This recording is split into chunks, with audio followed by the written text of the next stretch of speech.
All right, so I'm back. And what I ended up having to do is I had to just Control Alt Delete, and I had to shut down Blender because it froze.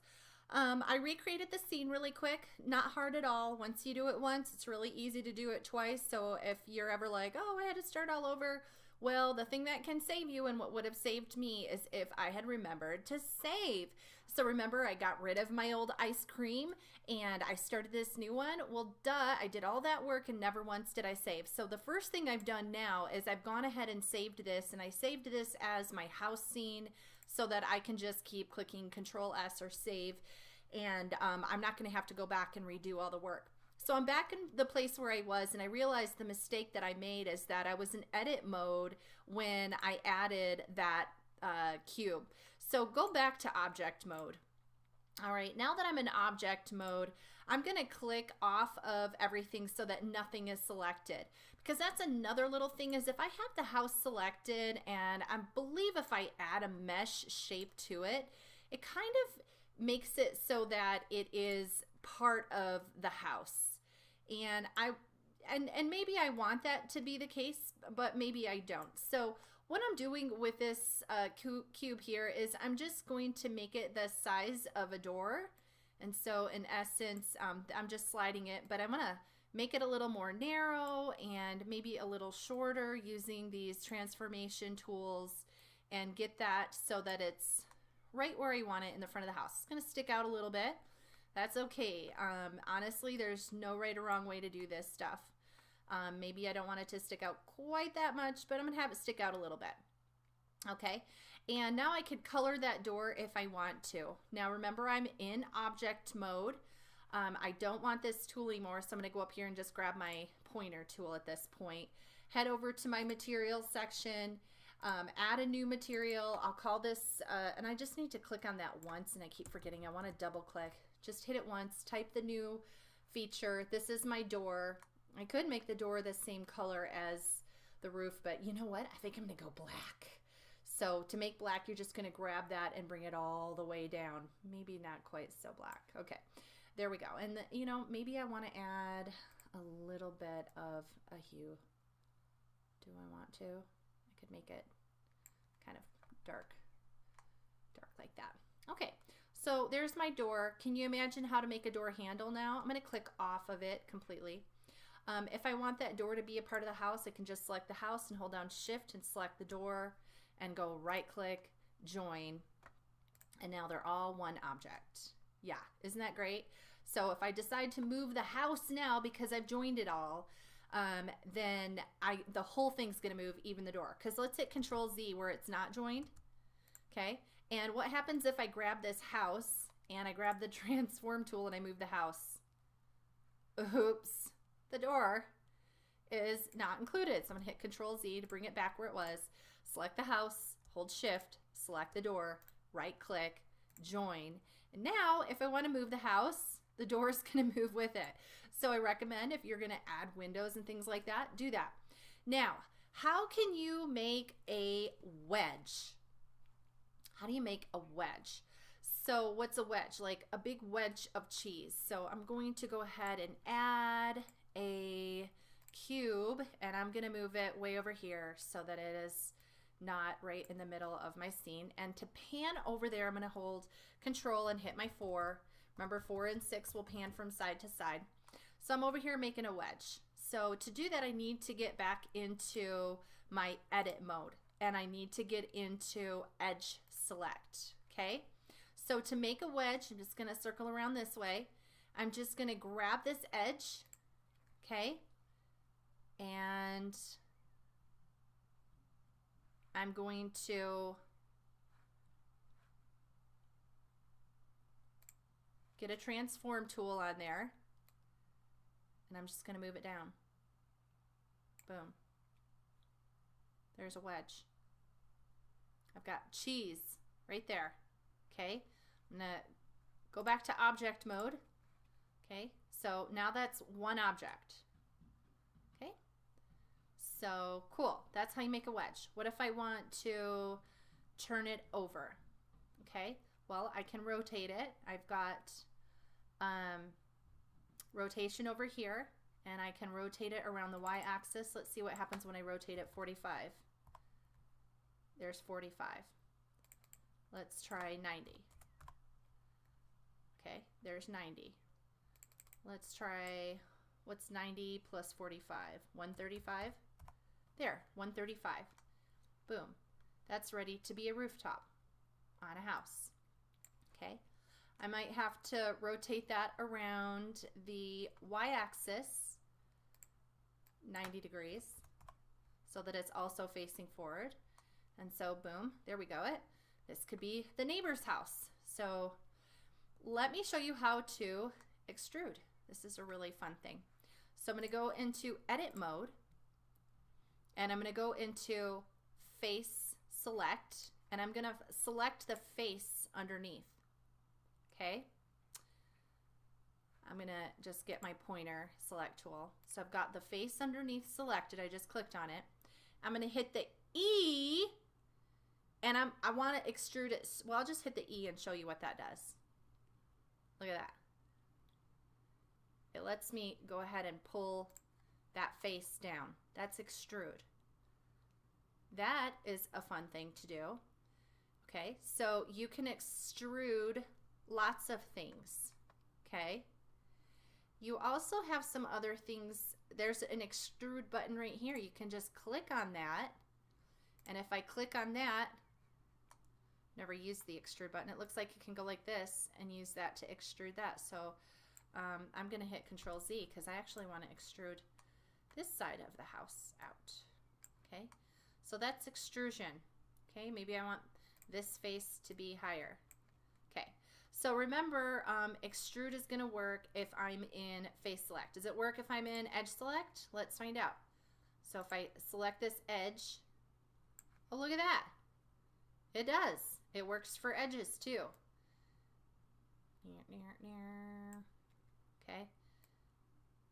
Oh, every time I grab it, it moves again. Okay, so that's extrude. That's pretty fun.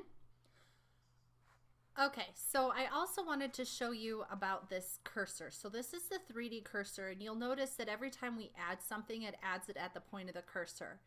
If you want to change the location of the cursor, just click over here on the cursor and then just click and drop it someplace.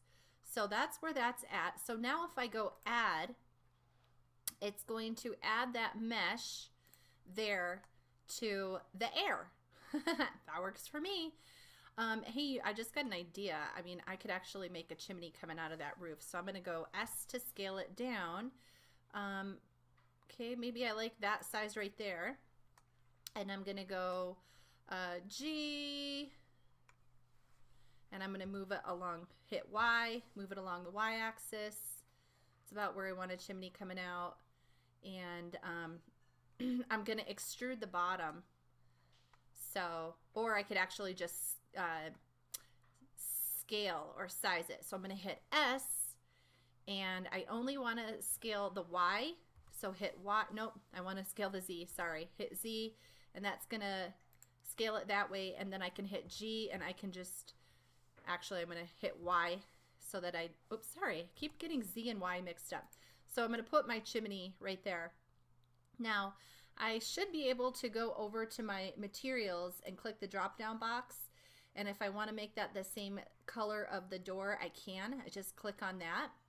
So there's a little chimney. How fun. Now what if I want to make it hollow? Can I delete that face? Let's find out if I can do that. So I'm going to go into edit mode, and I'm going into face select. I'm going to click on the face, and I'll just hit delete and see what happens. Says delete vertices, edges, or faces. I'm going to delete the face.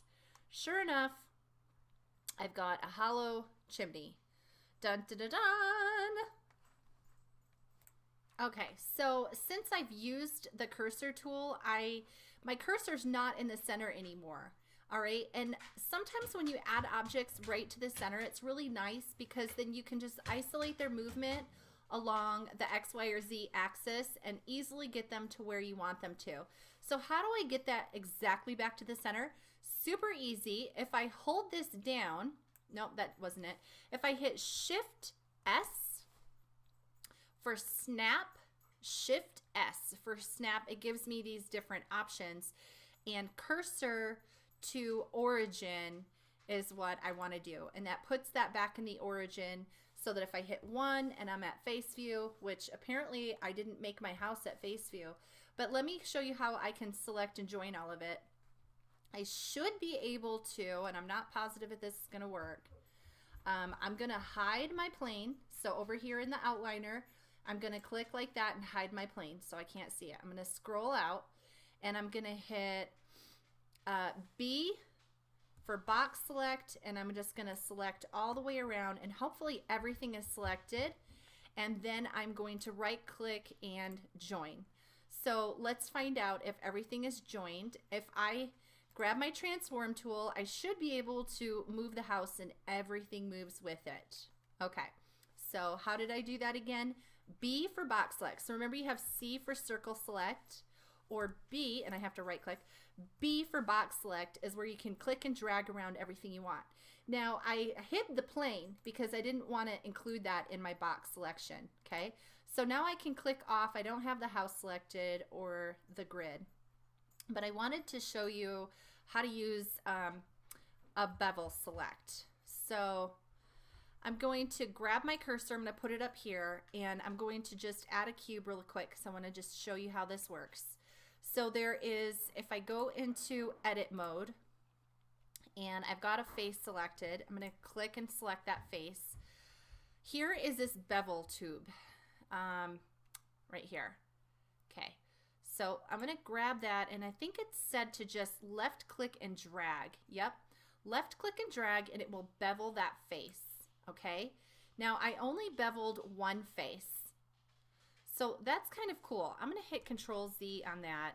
What if I had done this for my chimney? What if I had clicked on that top face? I have my bevel tool. I left click and drag, and it's not working right now because I need to hide my plane. I left, maybe I need to hit save. Got my bevel, select that. Oh, I'm sorry. I know what I was doing. I was hitting my middle mouse button instead. Okay, so left click and drag. And so let's say I do this to make my chimney, and I want it to bevel a little. Whoops, a little bit. There we go. Got my bevel. And now I want to make it hollow. So let's see if I'm in edit mode, if I can select just that face and hit delete. Delete face. Yes. Oh, now that is cool. Did you see that? So now I've got kind of a beveled edge. So the bevel tool is a really fun one. The other tool, it looks like, is a insert face. So I'm going to go to the bottom. I'm going to grab that, and I'm going to do the same thing, left click and drag. Okay, and so that inserted a face. Okay, I can use this extrude now, and I can pull that face down. So that gives me a totally different chimney shape. All right, you can do all of these things as well with this cylinder. I'm going to take my cursor and put it over here, so I'm not creating it on top of that one, and I'm going to add a cylinder. Okay, so here's my cylinder, and I can go ahead and grab that face, but I have to get off that cursor tool. I have to come up here to my pointer, select that face, and I can do a bevel if I want to, just by left clicking and dragging. Okay, I can also grab that face in the middle, and I can insert another face by clicking and dragging. Okay, and now I can extrude, right? There it goes. Oh, that's not quite exactly what I had in mind. I'm going to hit Control Z. Not sure what's going on. I'm going to select that face. I want to extrude it, but I'm not seeing the extrusion tool. That's definitely not what I had in mind. Okay. No problem. Not everything's going to work the way my mind thinks it is. That'll happen to you too. Oh, I didn't have extrude. I had bevel. So here's extrude. Click extrude. There we go. Now I can extrude that, or I can press it down. So I can extrude it outwards. I can press it down inward. Okay. Now, let's see. There's got to be something else fun I can do. What does this say? This says spin. Okay, I'm not going to do a spin. That's a little more advanced. What if I try to subdivide the top of this?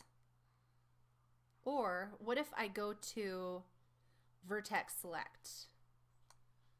Okay, I want to get a little point in the middle. So I'm going to see if I can perhaps select that and right click and subdivide. But nope, that didn't do what I thought it would.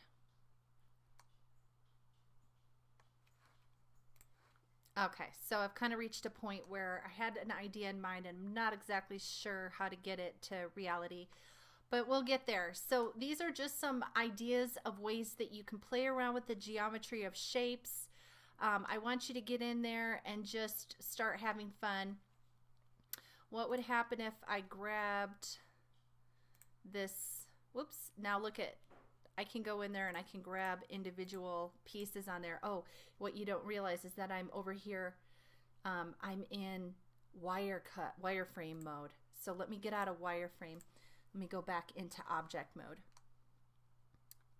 And I accidentally, I have that selected. I'm going to click off of it because I don't want that to be selected. Okay, I wanted to try and do something. I was hoping I could grab a hold of this and then like scale it.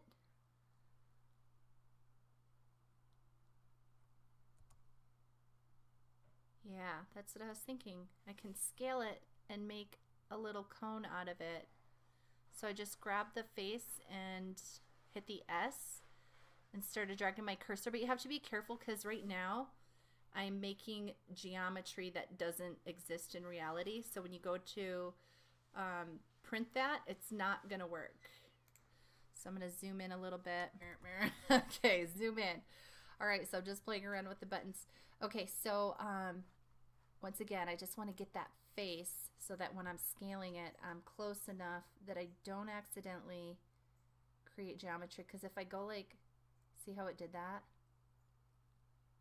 Let's go like this and scroll up and make sure that we're, yeah, you can't create geometry that doesn't exist in the real world. Okay, so that's pretty close to a point. Okay, so those are just some ideas. So I'm thinking, how about if you pick some type of a city? Like maybe you want to do Paris, or maybe you want to do the Hobbit's village, or an industrial area, or just something that has buildings. I want you to create a little city. So here's a plane that I have hidden. Okay, and remember, you can go back into your color mode so you can see what you have colored. Go ahead and delete them.